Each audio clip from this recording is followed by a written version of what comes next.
Anne Colonna?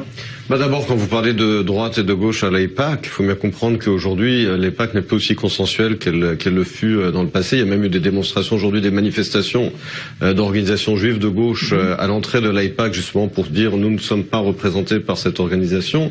Donc il y a aujourd'hui un manque de consensus justement sur beaucoup de questions qui n'existaient pas dans le passé. Du côté israélien, alors il y a tous les discours évidemment clichés qui reviennent tous les ans.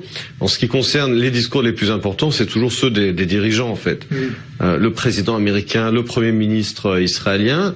Alors cette année, le président américain n'est pas venu. L'année dernière, il était venu en tant que candidat et il avait promis, entre parenthèses, de transférer immédiatement après son élection l'ambassade américaine à Jérusalem. Cette fois-ci, il envoie son vice-président qui dit que Trump pense sérieusement à transférer l'ambassade. Donc c'est déjà, c'est toujours un tout autre discours.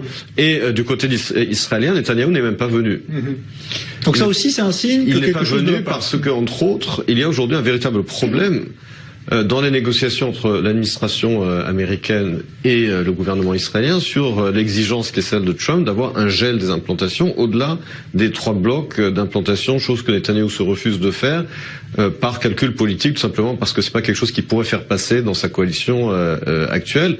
Et certains même prétendent qu'il a voulu ou il essaye d'avancer les élections justement pour se débarrasser de son actuelle coalition dans laquelle il ne pourrait pas faire passer un gel au-delà des blocs d'implantation.